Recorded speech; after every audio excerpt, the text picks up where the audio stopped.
வணக்கம் நண்பர்களே, எல்லோரும் எப்படி இருக்கீங்க? நல்லா இருக்கீங்களா? புது நண்பர்கள் பார்த்தீங்கன்னா நம்மளுடைய சேனலை சப்ஸ்கிரைப் பண்ணிக்கோங்க. வாங்க பதிவுக்குள்ளே போகலாம். சுய மதிப்பை இழந்துதான் நம் மதிப்பை பெற வேண்டும் என்றால் அது அவமதிப்பு என்பதை புரிந்து கொள்ளுங்கள். நிராகரிப்பு விடவும் வேதனை தருவது நாம் நம்புவோரின் அவமதிப்பு மட்டுமே.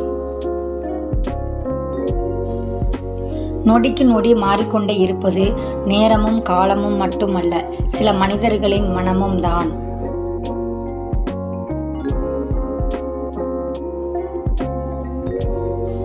எப்படி போனால் என எண்ணுபவர்களை விட தன்னால் வருந்தி விடக்கூடாது என நினைப்பவர்கள் தான் இங்கு அதிகமாக வருத்தத்திற்கு ஆளாகின்றனர்.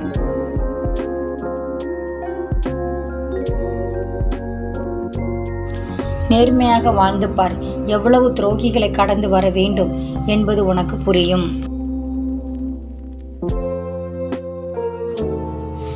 யாருக்கும் உன்னை பிடிக்கவில்லை என்றால் நீ இன்னும் நடிக்க கற்றுக்கொள்ளவில்லை என்றுதான் அர்த்தம்.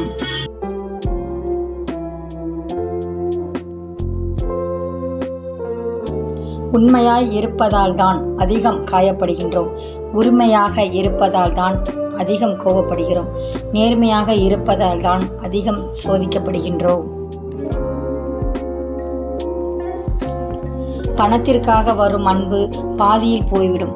காரணத்துடன் வரும் அன்பு காலம் கடந்த பின் காணாமல் போய்விடும். உள்ளத்தால் வரும் அன்பு மட்டுமே உன் உயிர் உள்ளவரை இருக்கும்.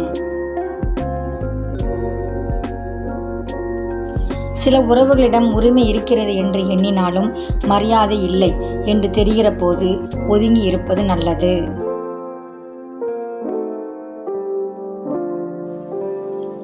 உன் சிரிப்பில் உள்ள வழிகள் உன்னை உண்மையாக புரிந்து கொண்டவர்களுக்கு மட்டுமே புரியும்.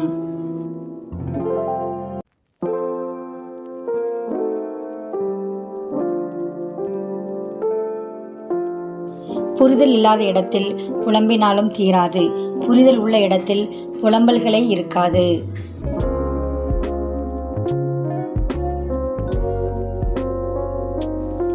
எல்லாவுமாய் இருந்த உறவிடம் யாரோவாய் இருப்பது மரணத்திற்கு நிகரான வழியை தரும். எல்லோரிடமும் அன்பாய் பழகுவதை விடவும் அளவோடு பழகினால் உறவு நீடிக்கும்.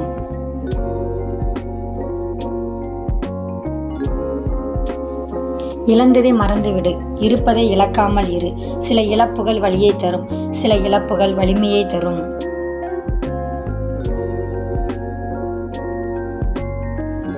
வாழ்க்கையில் நீ ஜெயிக்க வேண்டும் என்றால் முதலில் உன்னை இழிவாக நினைப்பவர்களையும் உன்னிடம் என்றுமே குறை காண்பவர்களையும் உன் வாழ்க்கையில் இருந்து ஒதுக்கிவிடு.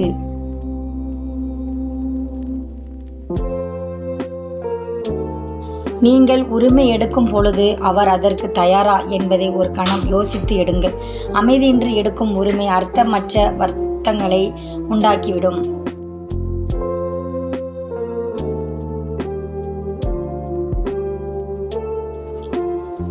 அன்பை கேட்டு வாங்காதீர்கள், அக்கறையை சொல்லி பெறாதீர்கள், காதலை பிச்சை எடுக்காதீர்கள்.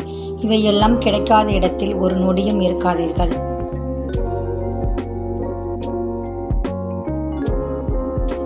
உன் மனம் உடைக்கப்படும் ஒவ்வொரு தருணமும் நீ உருவாக்கப்படுகின்றாய். அதனால் வழிகளுக்கு நன்றி கூற பழகிக்கொள். புன்னகையுடன் அதை ஏற்றுக்கொள்.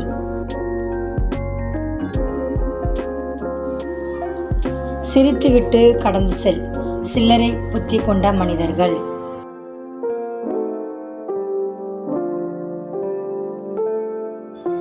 அமைதியாக இருப்பது நல்லதான். ஆனால் நீ எந்த இடத்தில் பேச வேண்டுமோ அந்த இடத்தில் பேசாமல் விட்டுவிட்டால் அது உன் வாழ்வை அழித்துவிடும்.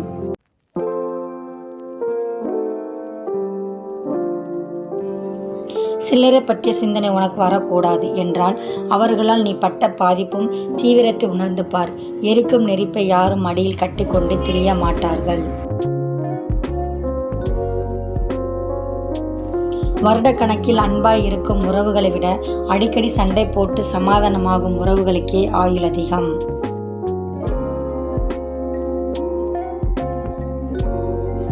நடப்பது நடக்கட்டும், உன்னை விட்டு கடப்பவே கடக்கட்டும். சிலவற்றை கண்டு கொள்ளாதே. உனக்கானவற்றில் மட்டும் கவனம் செலுத்து. இந்த பதிவு உங்களுக்கு பயனுள்ளதாக இருந்திருக்கும்னு நினைக்கிறேன் நண்பர்களே. மறக்காமல் நம்மளோட சேனலை சப்ஸ்கிரைப் பண்ணுங்கள், மற்றவர்கள் ஷேர் பண்ணுங்கள். மீண்டும் ஒரு பதிவில் பார்க்கலாம். நன்றி, வணக்கம்.